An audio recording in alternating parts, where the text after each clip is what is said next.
This tale is called Parents Called Me a Loser and Didn't Invite Me to Christmas. I responded with, okay, when my golden sister asked me to pay for her education, surprising everyone with my reply. For as long as I can recall, I've been the one holding everything together in my family. Not emotionally, not socially, but financially. My parents never sat me down and told me, Dean, you're going to be the one we rely on for everything. But it just kind of happened that way. I'm 32 years old, a male working in tech in Seattle. My job is solid, with steady pay, benefits, and all that. I don't show off, but I'm comfortable. And because of that, I've always thought, why not help my family when they need it? I mean, we're family, right? You're supposed to have each other's backs. So, over the years, I've been the one to cover things my family needs. If my parents need help with house repairs, I'm on it. If Vanessa, my younger sister, needs money for her wedding, sure, I can pitch in. At first, I didn't mind. It felt good to know I was making life a little easier for them. But then came Vanessa. Vanessa, 26, is married to Matt, who is basically just her sounding board and is working on some kind of psychology degree. Don't get me wrong, she's smart, but she's also the type of person who's really good at getting people to do what she wants. She's always been my parents' favorite. She's bubbly, charming, and always knows exactly what to say to make people like her. Because of that, she's never had to take responsibility for anything. Growing up, it was obvious who the favorite was. Vanessa always got the new clothes, the best toys, and all the attention. I, on the other hand, was the older, responsible one. My parents assumed I didn't need as much, and I didn't complain. I worked part-time jobs through high school and college, saved my money, and stayed out of trouble.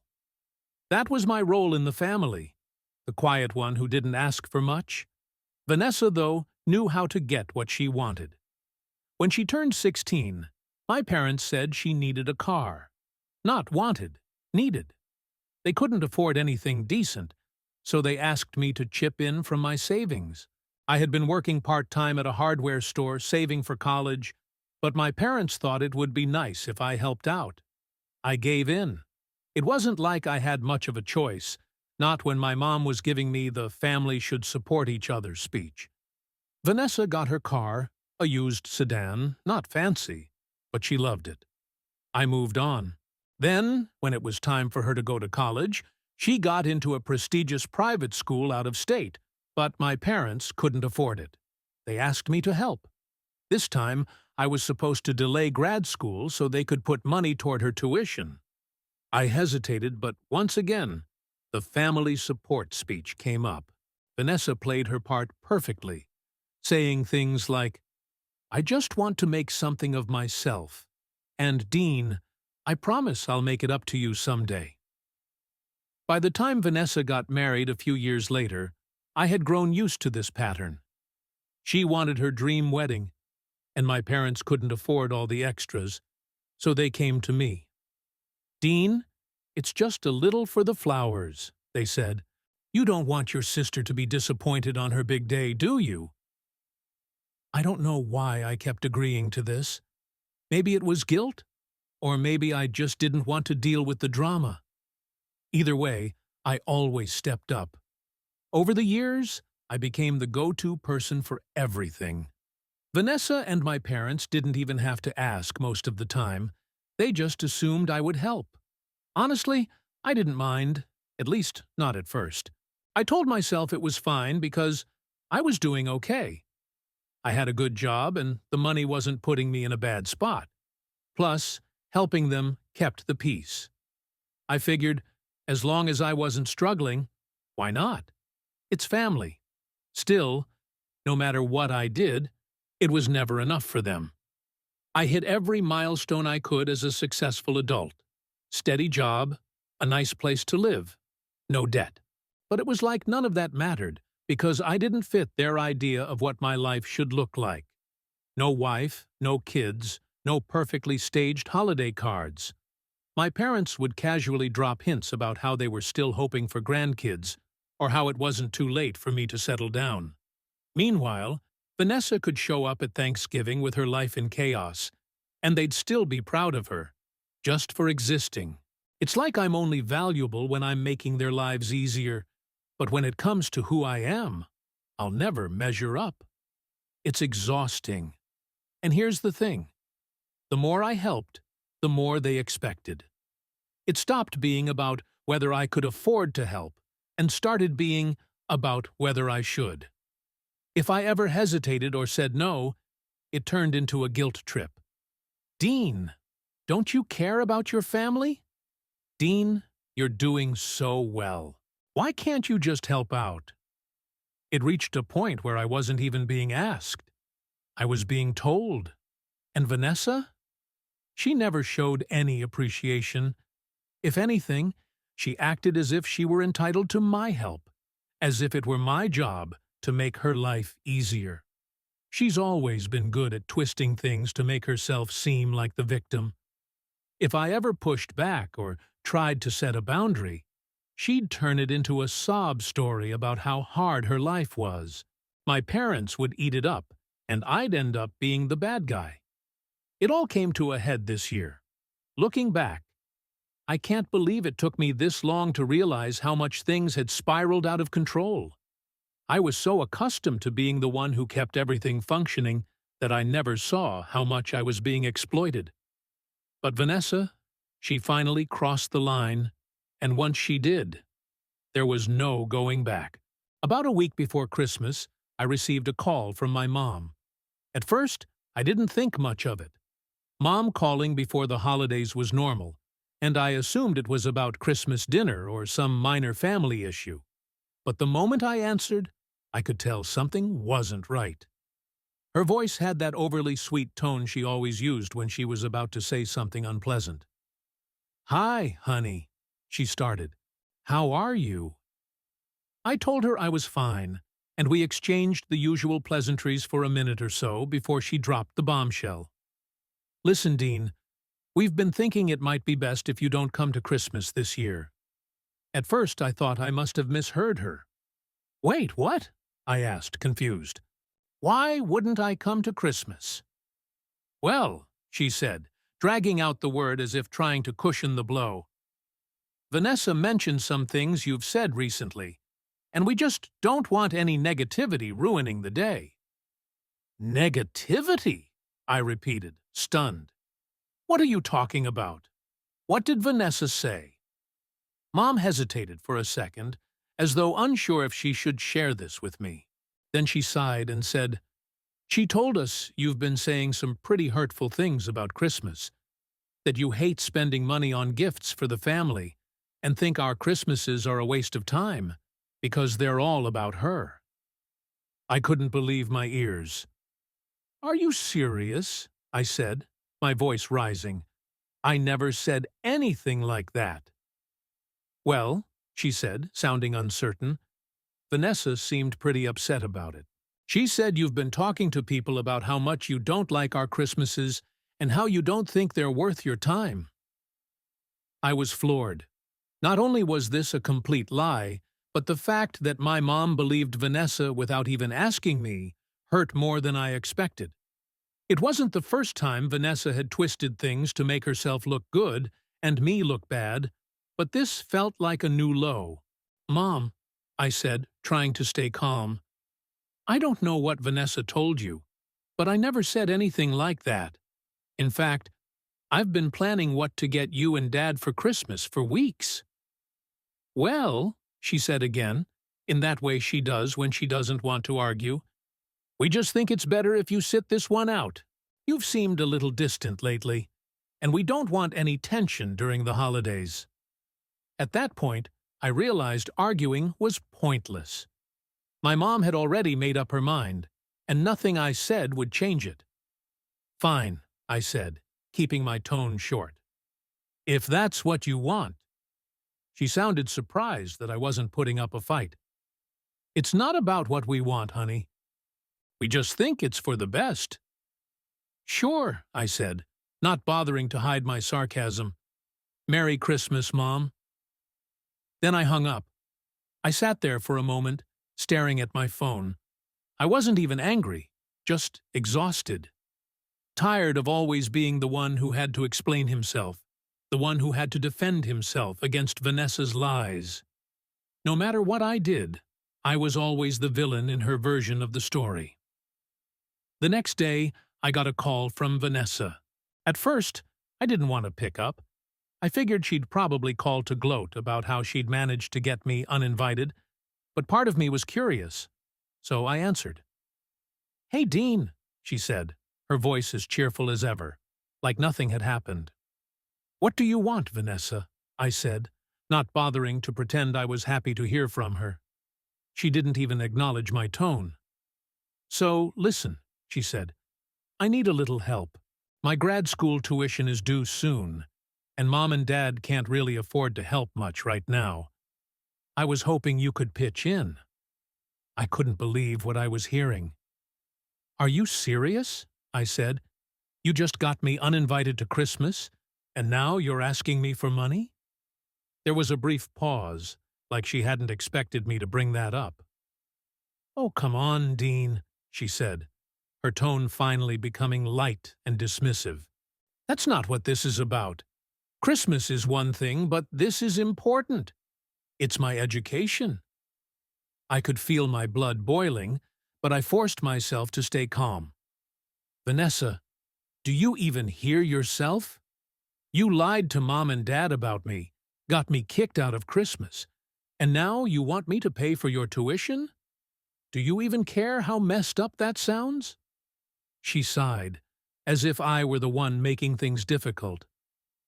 "Dean, don't be so dramatic. Mom and Dad just wanted a peaceful Christmas, and you've been kind of negative lately. Besides, this isn't about Christmas. It's about helping your family." There it was, the guilt trip Vanessa had mastered over the years. Whenever she wanted something, she played the family card, like it was my duty to fix all her problems just because we shared the same blood. "I'll think about it," I said, cutting her off before she could continue. She seemed satisfied with that. "Great. Thanks, Dean. I knew I could count on you." After she hung up, I sat there for a while, just staring at my phone.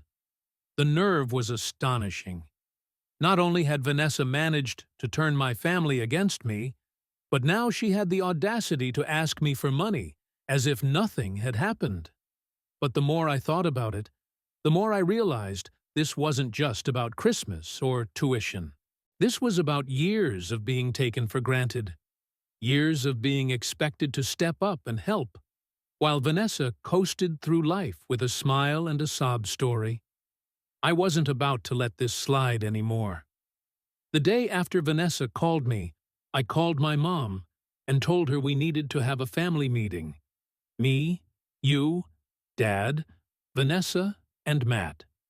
I said we were sitting down tomorrow to talk about this. Mom hesitated, like she always did when she thought I might shake up the harmony Vanessa had carefully cultivated. "Dean, is this really necessary?" she asked. I interrupted. "I just got kicked out of Christmas because of something Vanessa said that isn't even true. We need to talk about it." After a pause, she reluctantly agreed, "Fine, tomorrow at 6.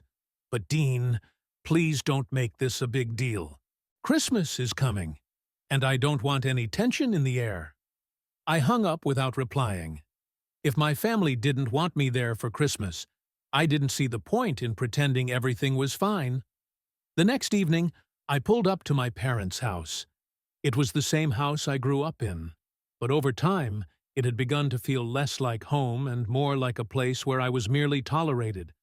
I didn't bother dressing up, just jeans and a hoodie. This wasn't about impressing anyone.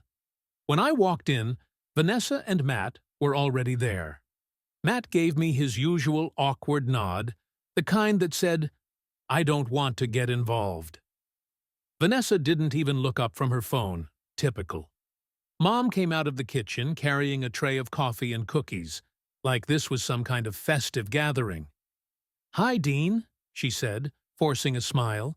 "We were just getting settled." "Great," I said, not bothering to fake pleasantries. "Let's get started." Dad was in his recliner, arms crossed, watching me like I was the problem. I ignored him and took a seat across from Vanessa. She finally looked up, her face a mixture of fake innocence and slight annoyance. After a brief, awkward silence, Mom spoke. "What did you want to talk about, Dean?" I didn't waste time. This is about Christmas, and the fact that I wasn't invited because of something Vanessa said that isn't true. Vanessa rolled her eyes. "Oh my God, are you still on that?" she said, her tone dripping with annoyance. "I didn't lie," she continued. "That's what you said, or at least how it came across." "Really?" I said, pulling out my phone. "Because I have the texts to prove otherwise." Her smug expression faltered for a moment, but she quickly regained her composure. "Texts?" I said, scrolling through my messages. "Remember when I asked you what I should get Mom and Dad for Christmas?" This was 2 weeks ago. I opened the conversation and handed my phone to my mom. "Here's me asking Vanessa for gift ideas," I said, and I quote, "I don't care about the cost. I just want to get them something meaningful." Mom's face softened as she read the message, but before she could say anything, I continued, "And here's Vanessa's response." I pointed to the next message. "Why waste money on gifts they don't even appreciate half the time?" I let that sink in for a moment before adding, "So, tell me again, Vanessa, how I'm the one who hates Christmas and doesn't want to spend money on gifts?" The room went silent. Mom looked up at Vanessa, her expression confused. Dad shifted uncomfortably in his seat, unsure how to process what he was hearing. Vanessa, on the other hand, doubled down. "Oh, come on," she said, crossing her arms. "You're making this a bigger deal than it needs to be. I didn't mean it like that." "Didn't mean it like what?" I shot back. "You told Mom and Dad lies about me, while you're the one complaining about how much gifts cost and saying they don't appreciate it anyway." She glared at me, but I could see the cracks in her confidence. "It's not a big deal, Dean. You're overreacting." I turned to my mom. "Am I overreacting? You believed her without even asking me about it. You kicked me out of Christmas based on her word alone." Mom opened her mouth to respond, but no words came out. She looked at Dad, probably hoping he'd back her up, but he just sat there, arms crossed, staring at the floor. Vanessa wasn't done yet. She shifted in her seat, her arms crossed, but now there was a calculated look in her eyes. I had seen it 100 times before. It was the look she gave right before turning everything around to make herself the victim. "Okay, fine," Vanessa said, throwing her hands up. "Yes, I said that. But do you want to know why? Because I've been under so much pressure lately. And it's been really hard to keep up with everything. I'm barely holding it together. And now you're dragging me through the mud in front of everyone just to make yourself look better." Mom's face softened immediately, and I could see Dad's scowl deepen. "What do you mean, honey?" Mom asked gently. "What's been so hard?" Vanessa sniffled dramatically, as though she were on the verge of tears. "Grad school, for one thing," she said, her voice wavering just enough to sell it. "And you know Matt and I are still trying to pay off the wedding. Plus, everything is so expensive now. Groceries, rent, everything. It's not like I have someone swooping in to save the day for me. I'm doing the best I can." She glanced at me as she said the last part, like I was the one who'd somehow failed her. I rolled my eyes. "You've got to be kidding me. Vanessa, you literally asked me for thousands of dollars yesterday. You don't get to play the I have no support card when you've been leaning on me and Mom and Dad for years." That was the wrong thing to say. "Dean!" Mom snapped, her voice sharp for the first time all night. "There's no need to be so cruel." "Cruel?" I said, incredulously. "Mom, she lied about me to get me kicked out of Christmas, and now she's turning this whole thing into a pity party because she doesn't want to take responsibility." Vanessa shook her head, her face a perfect combination of hurt and frustration. "You don't get it, Dean," she said, her voice faltering slightly. "You've never had to deal with this stuff. You've always had a good job, plenty of money, no one depending on you. It's easy for you to sit there and judge me, but you don't know what it's like to actually struggle." That struck a nerve. I leaned forward, my hands tightening into fists on my knees. "Are you serious right now?"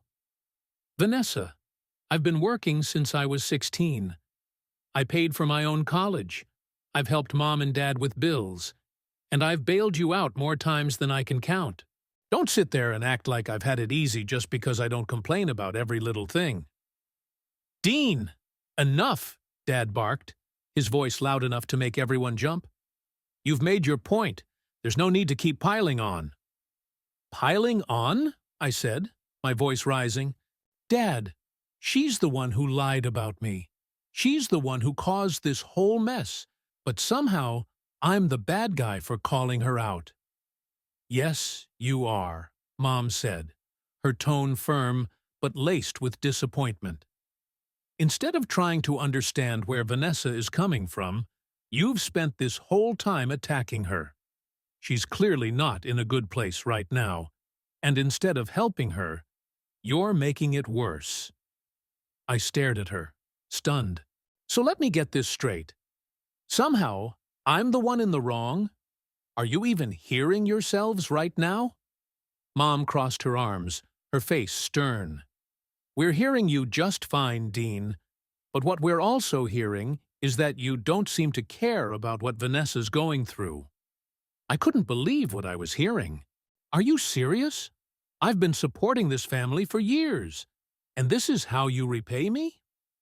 Dad shook his head, his expression a mixture of frustration and disappointment.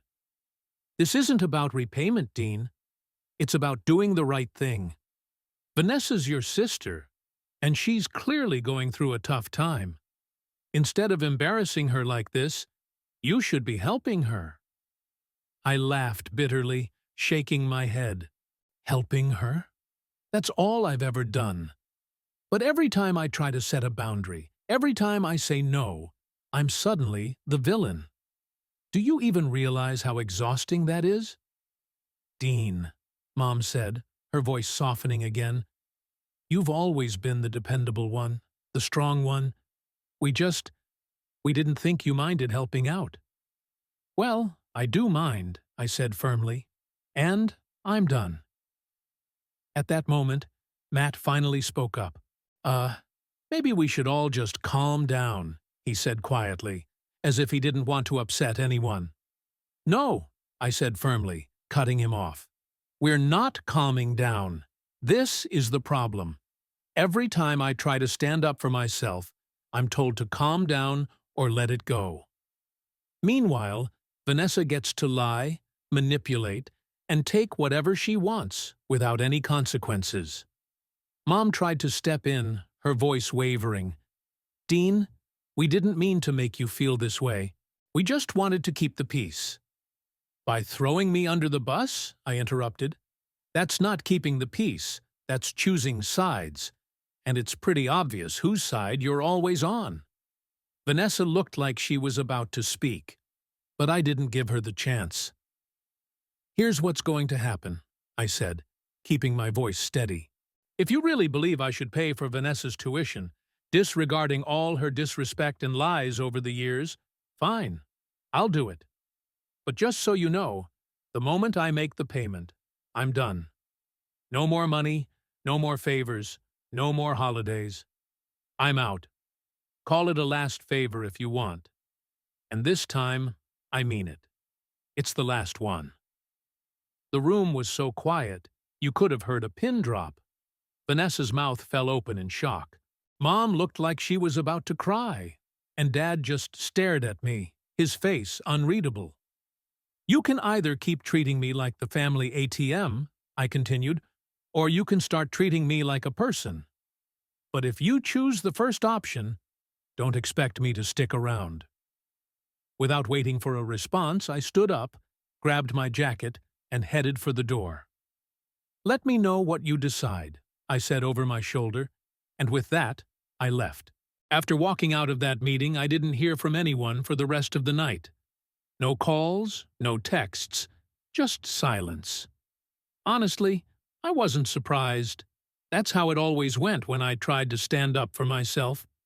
They'd let things sit for a while, hoping I'd cave or come crawling back to make peace. But not this time. At first, I thought maybe they were finally taking me seriously. Maybe Mom and Dad realized how messed up this whole situation was. They'll come back to apologize and try to make it up, I thought. The next morning, I woke up feeling strangely calm, like a weight had been lifted off my shoulders.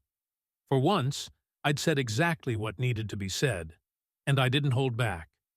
No more sugarcoating, no more trying to spare their feelings while mine got trampled. It felt good.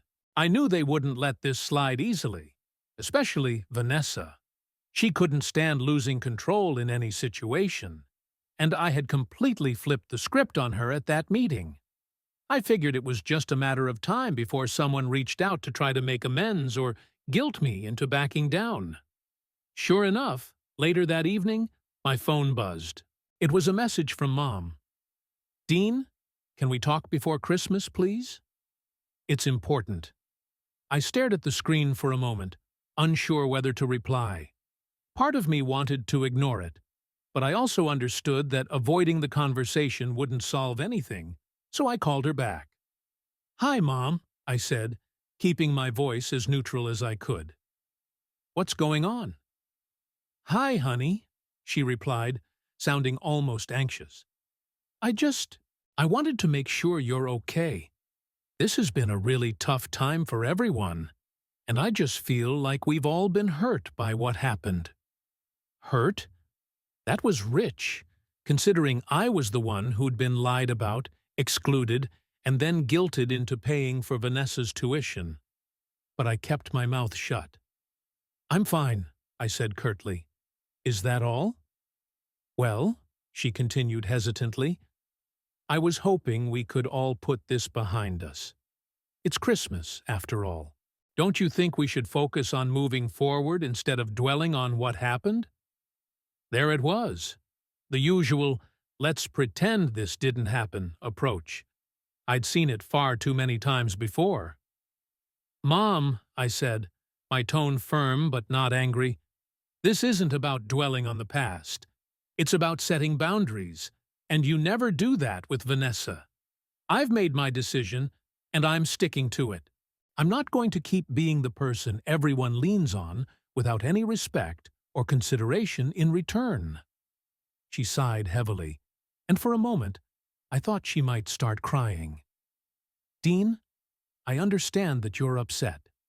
"I'm not upset," I interrupted. "I'm just done. There's a difference." There was a long pause before she spoke again, and when she did, her tone was softer, more resigned. "If that's really how you feel, then we've talked about it, and we'll respect your decision." I blinked, surprised. "You will?" "Yes," she said, though her voice sounded strained. "We don't want to lose you, Dean. If helping Vanessa with her tuition is your way of stepping back, we'll accept that. But it's just hard. You've always been such a big part of this family." I almost laughed at the irony. "A big part?" I repeated. "You mean the part that pays for everything while getting nothing in return?" "That's not fair," she said quickly, her voice breaking. "We've always appreciated everything you've done for us. Maybe we just didn't say it enough." "No, you didn't," I said bluntly. "And that's the problem. It's not about the money, Mom. It's about the fact that you all took me for granted. Vanessa lied about me. And instead of giving me the benefit of the doubt, you believed her without question. Do you have any idea how that felt? She didn't answer right away, and when she finally spoke, her voice was barely above a whisper. I'm sorry, Dean. I didn't realize how much we hurt you. I let out a slow breath, trying to keep my emotions in check. I appreciate that, Mom, but an apology doesn't change what's been going on for years. I'm not going to keep putting myself in a position where I'm disrespected and used. That's why I'm stepping back. There was another long silence, and I could almost picture her sitting at the kitchen table, trying to find the right words. I just wish things could go back to the way they used to be, she said finally. I shook my head, even though she couldn't see me. So do I. But that's not going to happen unless things change. And honestly, I don't think Vanessa's capable of changing. She's been this way her whole life, because you and Dad let her get away with it. That's not fair, she said again, though her tone was weaker this time. We've tried to do what's best for both of you, she added. No, you've done what's best for Vanessa, I corrected. And I let it happen because I didn't want to rock the boat. But I'm done doing that.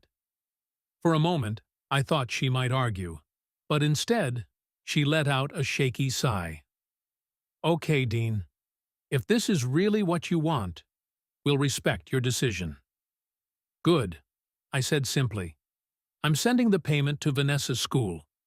She should have the receipt in her email shortly. After this, I'm stepping back, like I said.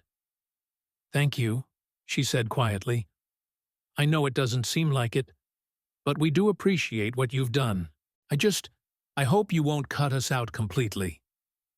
I'm not cutting anyone out, I said, though I wasn't sure if that was entirely true.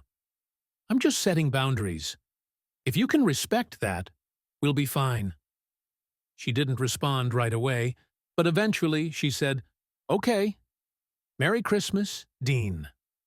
Merry Christmas, Mom, I replied before hanging up. After the call, I wired the money to Vanessa's school and sent her the receipt. Short and to the point. No explanations, no pleasantries, just the facts.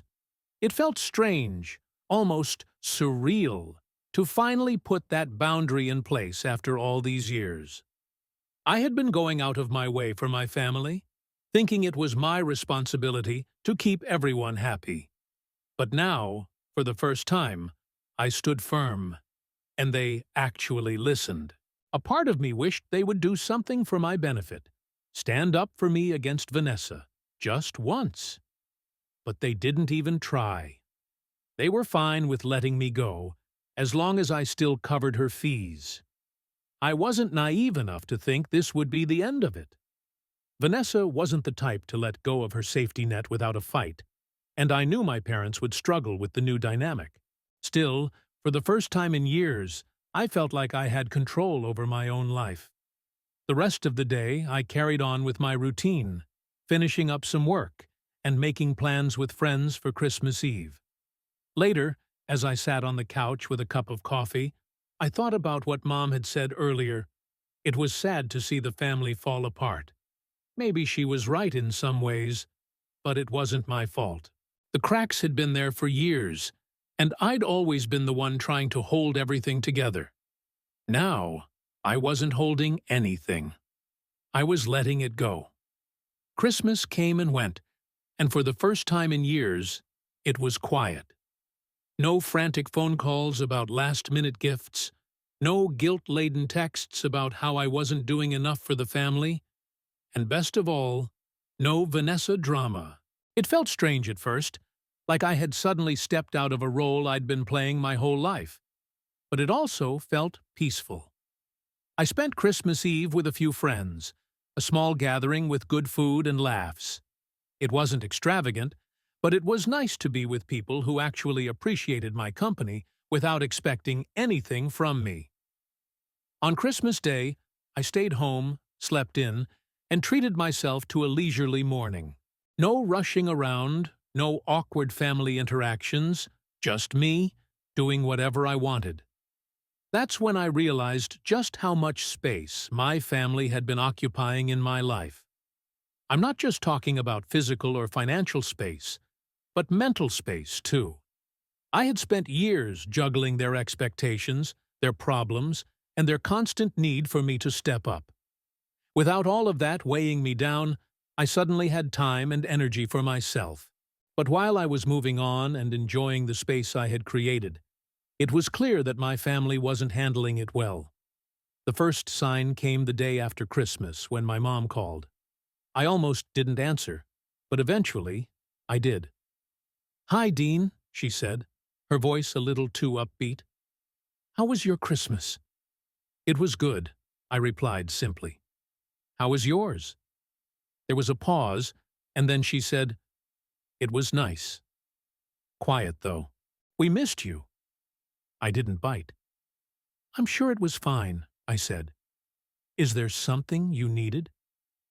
"Well," she said, dragging the word out as if trying to ease into the real reason for her call. "I just wanted to check in and see how you're feeling. I know things have been a little tense lately." I resisted the urge to roll my eyes. "I'm fine, Mom. Is there something specific you wanted to talk about? Otherwise, you can't just randomly call me." "We're done." She hesitated again, then sighed. "I guess I just miss you. The house felt so empty this year without you here." There it was, the guilt trip. But this time, it didn't affect me like it used to. "I'm sorry you feel that way," I said calmly. "But I think it's good for us to have some space right now. It's been a long time coming." She didn't argue, which surprised me. Instead, she said, "Well, I hope you'll come around eventually. You know we need you in our lives. You've been so helpful." "Thanks," I said, keeping my tone polite but firm. "I appreciate that. I just hoped you'd appreciated my help." We ended the call on good terms, but it was clear she wasn't ready to fully accept the new dynamic. Then came Vanessa. She didn't call or text immediately, which was surprising. I thought she'd be the first to reach out, either to guilt me into helping her again or to try and twist the situation in her favor. But when her email finally came through, it wasn't what I expected.